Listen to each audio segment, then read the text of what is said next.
You are listening to the Life Coach School podcast with Brooke Castillo, episode number 44.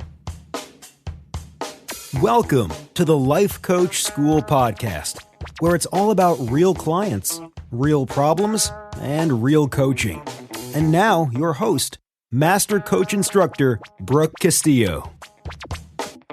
That's what's up. So, a couple podcasts back, I asked you guys to come and comment and to talk to me and let's get a conversation going. And so you did.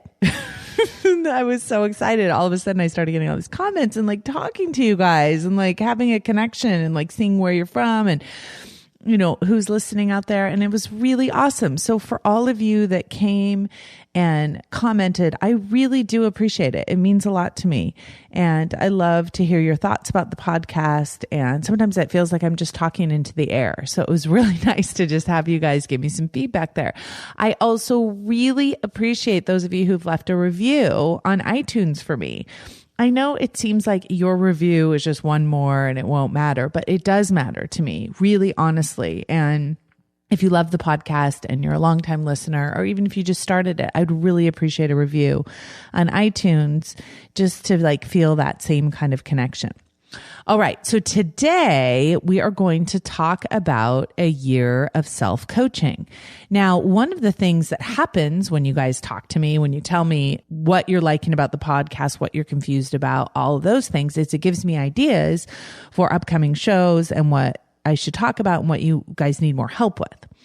So one of the comments that I got was from Wesley. And one of the things he asked me was, how can I slow down and do this work on myself? I listen to what you say and I understand your concepts and I really like the model, but applying it to myself and working on it is more challenging. And I've actually had a lot of people say that to me, they hear the concept of the model and they like the concept of it and they really think it makes sense and it resonates with them. But then when it comes to applying it to their life, they have more of a challenge with it. So the question is, how do you take all of this and apply it to your life? And how do you make a regular practice of it? Now, one of the things that I highly recommend is that you do a training. Now, it doesn't have to be my training. It should be my training, but it doesn't have to be my training. You come with us for 6 days and dive into this training, you will never be the same. So you will have a practice in your bones when you leave. But like I said, it can be any training where you really take yourself out of your life and you focus on life coaching principles and how to coach yourself and how to apply these tools in an environment where it's kind of forced application, where you're not just learning them, but we actually practice them out loud, will really help.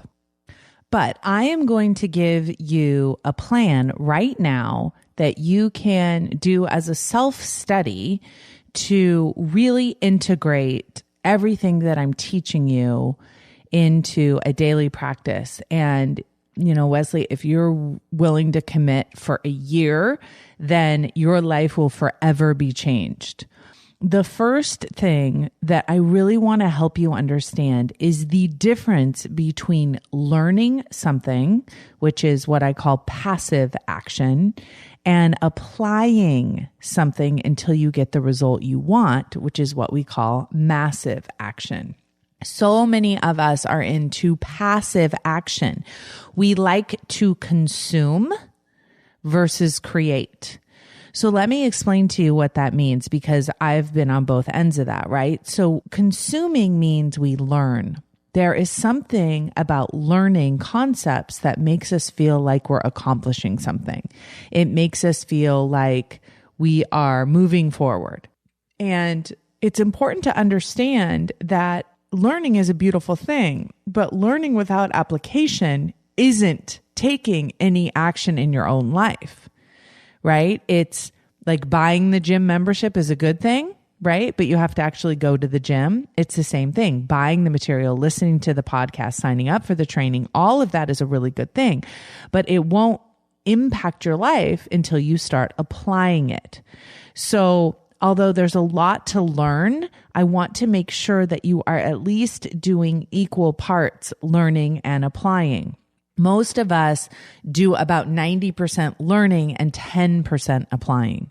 And I've talked about this in other podcasts where when you sign up for a training or when you read a book or when you learn a new concept, if you can take what you are learning and commit to it and commit to applying it with no questions asked, you will have such a different experience than if you just learn it. Okay. So one of the things that you can do, and I highly recommend you all do for this podcast, is to listen to what I'm teaching you, to listen to the concepts, and then to make a plan on how to apply them or practice them in your life. The way that this podcast is set up is beautiful for that, right? So you have your lesson that you get when you listen to the podcast. And many of you I know listen to it more than once, each concept, right? So you get that concept, you've listened to it. And then you have 7 days until I give you another one. And if you would only take that one concept that I'm teaching you and apply it for 7 days, then you could be ready to move on to the next one. So for example, what I'm going to teach you in this podcast is the difference, what I have taught you already, right, is the difference between passive action and massive action. So learning something versus applying something. So one of the things you could do is look at your life and see all of the things that you've learned, all the books that you've read, all of the concepts that you are currently consuming, and compare that to how much you're actually applying what you've learned. Are you simply, reading recipes, so to speak, and never making the meal? So, it's one thing to read a recipe and to say, wow, I could be a really good cook. It's another thing to make the recipe 10 times. And it's kind of a cool concept to think about it in that way. So one of the things that I talk a lot about are do goals, right? What is the action that you could take that would make success inevitable? So if you want to get one new client, if you talked to 100 clients, chances are you're going to get one client. So your commitment may be, I want to get one new client, but then your action goal, your massive action goal may be to talk to 100 people. And it's the same with, for example, a recipe. If you think about each of these podcasts, any of my books, any of my trainings as recipes, are you just reading the recipe or are you cooking the meal? And if I gave you a challenging recipe, something that you didn't quite understand how to make, you could ask me lots of questions about it. You could read it many times, but you're not going to really get the effect of the recipe, which means the food and the taste of the food, if you don't cook the food and do what I'm calling you to do in the recipe. Now, if you were to make the same recipe, let's say every single day for 30 days, you would probably be pretty good at making whatever that recipe is. So let's say it's chicken parmesan. Okay. If you made chicken parmesan, first of all, if you like chicken parmesan, Martha Stewart's recipe is ridiculous. Whenever we have to make, this is just a little side note, whenever you have to make a meal for someone when they're going through a hard time or they just had a baby, Martha Stewart's chicken parmesan, everyone will love you for the rest of your life. Anyway, so if you want to learn how to make it really well, you want to practice it. What are the best techniques? How can I perfect it? Ooh, next time I'm going to use a little more salt. Next time I'm not going to crisp it up so much. Next time I'm going to use different breadcrumbs. Whatever it is, you practice. At the end of 30 days, you're going to know how to make some chicken parmesan. The first time you make it, it may be a mess. You may not even think you like the taste of it. Same with using the model, right? The first time you use it, you may be like, I don't know about this. This is really complicated. And then you do it again, and then you do it again, and then you do it again. And then you do a model every day for 30 days, and you understand the effect that can have on you. Just that awareness of creating and understanding your own models in your life. So one of the things that I would recommend that you do with any of my material is to not just read it, it's to study it. And this is actually something in my own practice that I've been doing a lot of. And it's really important for, I think, all of you to do in your own personal self-development practice is to limit the amount of teachers that you're studying, not because they're not all amazing and not because they aren't all great, but because if you have too many teachers, you're going to end up doing more consuming than you are applying. Okay. If you're learning from this teacher and that teacher and this teacher and that teacher, you don't have as much time to apply what they're teaching you. And one of the reasons why I think I've been able to be very successful in my own self-development is by limiting the amount of teachers at any one time and studying them. And I'm preparing right now. One of the things that I'm working on right now in my school is Master Coach training. I do Master Coach training once a year, and I'm creating the curriculum for it right now. And one of the most important pieces of that curriculum this year is not going to be introducing a lot of new material, but basically studying the teachers and the concepts that we already know, but like really studying them and really applying them in new ways. And that is something that I want to recommend for you guys who are trying to learn my material, and the way that I teach it is not just to learn it and to listen to it and to consume it, but to create it in your life. So if you're going to study me and you're going to study some of the teachers that I've recommended to you, or you have other people on your list that you're studying, I highly recommend you study a lot of people, but you study. You don't just consume everybody's stuff. You actually apply it. One of the things that is always fascinating to me is when people say that they've read one of my books. For example, if I'm so smart, why can't I lose weight? And they'll say, oh, I read that book and I loved it and it really made sense to me, but it didn't work for me. And I'll say, well, the book doesn't work. The book just sits there with its pages. It doesn't do anything for us. But you have to work. You have to do what the book says to do. You have to apply the concepts to your life. So the book doesn't work, but you do.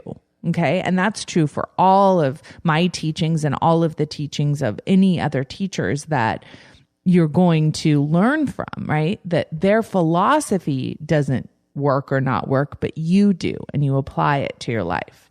So one of the things that I want to recommend if you want a year-long practice, Wesley, is you go through the beginning of this podcast and you listen, or you can start today, like take this podcast and let this be your number one, right?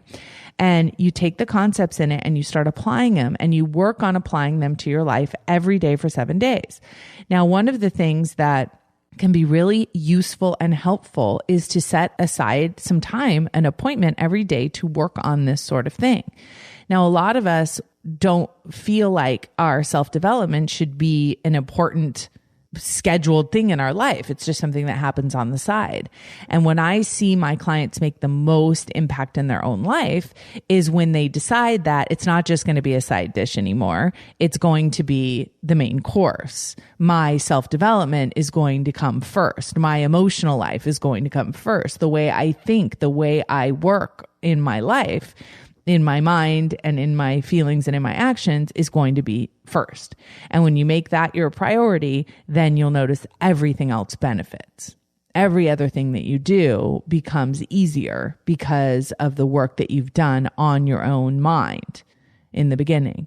So I would schedule time for just doing that. Now, if you're going to spend an hour every day doing it, I would recommend, if you really still want to learn, that you spend half the time learning and half the time creating that learning in your life, having it come alive in your life. And one of the things that I really want to recommend to you is that you do it on paper, that you write it down, or for some of you, it's in your iPhone or on your iPad or in your computer, but you write it down, you get it out of your brain so you can have a look at it, whatever it is you're working towards. Okay. So if you have a goal in your life that you want, making sure you write that goal down, making sure you see any thoughts that are coming up around it that you need to work towards, that you need to work on. The other thing that I want to recommend if you want to do a year-long committed program is that you do your goal work in 90-day increments. So you have 90 days where you have an outcome that you want to focus on. So for example, The goal may be that you want to build your business by 5 clients in 90 days, or maybe it is that you want to lose 10 pounds in 90 days, whatever. So you have this outcome goal. And then what you do is you create your do goals, the things that you're going to do to make sure that that happens. So I'm working with a client right now who her goal is she wants to eliminate fog eating. For those of you who don't know, fog eating is, when you eat without consciousness, when you eat behind your own back, and she wants to eliminate that from her life. And she does quite a bit of it. And so one of the things that she set for herself is a 90-day goal of no fog eating. And what we did together was we broke it down into 2-week increments, right? So you break down your year into 90 days, and then you break down your do goals into 2-week increments. And what that does for you is it gives you some measurable ways of seeing your accomplishment and of keeping you focused, because our mind can focus in those short increments. And so if you want to break it down into 2 weeks for that specific goal, it may be that you don't want to fog eat. It may be that you don't want to give in to your anger. It may be that you want to manage your frustration better, whatever it is. Create a practice that will help you do that. So a do goal may seem complicated when you have an issue, like let's say you give into frustration a lot. And so you're like, well, how do I have a goal that allows me to work on that? And that's a really good question. And so what you need to do is you need to monitor very carefully and pay attention to how often you're getting frustrated and why. What are you thinking about that's getting frustrated? So that's kind of that awareness piece.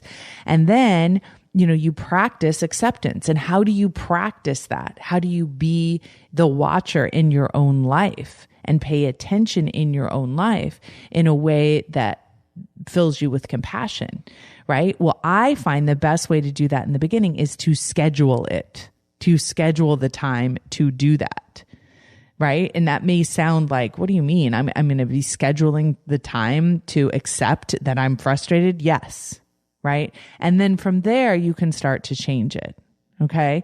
I know that many of you want to get to the quick fix, right? But you need to practice that deliberate practice of paying attention to yourself with compassion. You cannot skip that part. Many of you had written into me wanting to skip that part, and you can't, because you have to learn the practice of being within negative emotion. One of the goals that I've been working with my client is she really wants to stop fog eating. Now, you have to understand, okay, so if you want to stop fog eating, why are you fog eating in the first place? And it's to avoid negative emotion. Well, why do you want to avoid negative emotion? Because I don't have the ability to experience it. I only have the ability to resist it. So then we have to practice experiencing negative emotion. Doesn't that sound fantastic? Hey, let's practice experience negative emotion. But what happens when you do that is you get good at it. That's your do goal. I am willing to experience negative emotion 5 times today, 5 times this week, right? In the past, I've fog eaten 5 times instead of feeling. This week, I'm going to feel 5 times, practice feeling, and I'm going to accumulate moments of feeling negative emotion instead of fog eating. And that's how you set up those do goals for yourself. And at the end of 2 weeks, you've accomplished, hey, in the past 2 weeks, I have felt negative emotion 10 times. 10 times I was able to go into the negative emotion and feel it instead of fog eating. So then I have my win, right? I have my accomplishment. And then I set another 2-week practice for myself. So if you're willing to do that, one of the things that has made a huge impact on me this year, and I've talked about this on the podcast before, is focusing on one thing you want to change, one thing you want to create, one thing, like that whole concept of whatever is essential, like what is the most important thing right now for me. And when you focus on that one thing and you put all your energy into it, and you write a 90-day goal for it, and then you write 2-week do goals for that, you're going to feel yourself moving, and you're going to start getting some momentum because you're going to be able to get yourself some wins. And those wins will feel like that accomplishment, which will make you want to do more. Now, there is some discipline involved. I think a lot of us, we want to be more vague. We don't want to be specific. We don't want something to be measurable. We just want to say, oh, I'll try to fog eat less. Instead of, I'm going to feel 5 times. I'm going to accumulate 5 times where I wanted to eat and I felt my feelings instead.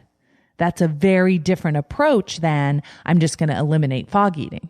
Right? Because it's something that you're actually creating. You're creating moments of feeling. You're creating moments of processing an emotion instead of avoiding an emotion.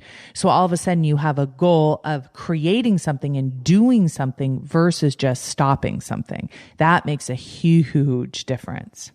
Now, the other thing that I think is important for us as we're developing a year-long practice is, we're going to really focus in on, the first thing we're going to do is really focus in on evening out our consuming versus applying.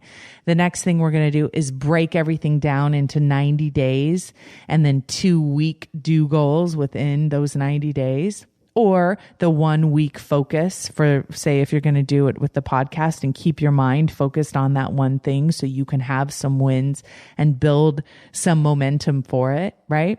And then the other thing that I think is really important when you're thinking about creating a practice is a ritual that you have for yourself. So we talked a little bit about scheduling that time, but also how are you going to hold this space for yourself on a regular basis to make sure you're paying attention to your mind, you're reconnecting.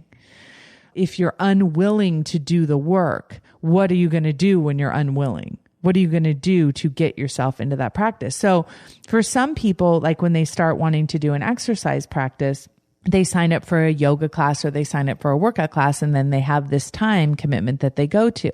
And then they may notice, oh, wait a minute, I'm not showing up for that class anymore. I'm making excuses. I'm not going. So having a plan for that time, right? Having a plan for the inevitable obstacle that will be life is going to get in the way and I'm going to make excuses. If you can anticipate that ahead of time, then you can plan for it and literally have a plan for your own escape route. You're going to try and do like a little shimmy to get out of your commitment to yourself. That you already have a plan for it. You've already anticipated it. So it's like you know yourself at your own game. And I will say that I think making a commitment and honoring that commitment to self-discovery, to self-evolvement, that process in and of itself is its own self-development, right? So it's like this double whammy. You've made the commitment to yourself, and then the process of keeping that commitment is part of self-coaching. It is part of learning about yourself. And it's the same thing for those of you who are listening who are life coaches, right? Building your business is its own process of self-discovery, right? Being an entrepreneur brings up all that stuff for you. So that's the other thing that I really want you to see is that if you take this very seriously, committing to a year of self-coaching, which is what you've asked about, and having a really clear plan and sticking to that plan, then that process of staying committed to it will be an added bonus of doing it in the first place. So I just want to add one last piece as it applies to my work. I have all of these podcasts that are available to you. I also have on the website and on YouTube a bunch of videos that complement this work that I'm doing for you here for free. I also do lots of free webinars and I do a free coaching call every other week. So there are so many free resources for you out here that I want to make sure that you can utilize. I think sometimes when things are free, we don't apply them as much as if we were paying for them. And I want to really encourage you not to do that. If you're going to focus in on, hey, I'm going to focus in on what Brooke Castillo is teaching at the Life Coach School, and I'm going to give my attention to that for the next 90 days, or, maybe you have a different teacher every 90 days that you really zone in on learning from, that you take all the information, whether it's free or you've paid for it, and you treat it as if you paid $5,000 for it. Like, if this podcast cost you $5,000, what would you do to pay attention to it more and apply? If I said, I guarantee you this is worth $5,000. If you apply what I'm teaching here, your life will change, or I'll give you your money back. You'd be like, what is she saying? Why is she saying it? I'm going to do everything she says. And I think that level of commitment, first of all, you have to really believe in what I'm teaching. But once you really believe in it and it resonates with you, then are you willing to make the commitment? Are you willing to go into the deep study? And I've told you guys before, I'm working with a business coach, and a lot of the things that he tells me to do, I want to resist, and I want to say that I know that already, or I know better, or you don't understand. I notice all of that noise that goes on in my brain, but I've committed to doing everything that he suggests that I do without question, 100%. I've signed up, I've paid my money, I'm going all in. And I expect that my brain will resist. I expect that my brain will want to be confused and that will want to say, I don't know. That's all part of the deal, right? And that's true for you all too. As you're learning this new material, you may feel like, I don't get it. I don't know what she's saying. It's so hard for me to apply. That's all part of the deal, right? But if you recommit and you are willing to go through the process of doing this, then I guarantee that it'll be worth way more than $5,000, $10,000, $100,000, because managing your mind and managing your emotional life and driving your action towards the direction of what you want to achieve in your life is the secret to everything you want. Everything you want to create in your life is right there contained in those basic truths. The only thing you have to do is commit to them. And if you've been committed, and if you've been working on this, and if you've been doing it in a way that's consistent, and you haven't got the results you want, you just haven't been doing it long enough. And all that means is that you just have to stick with it.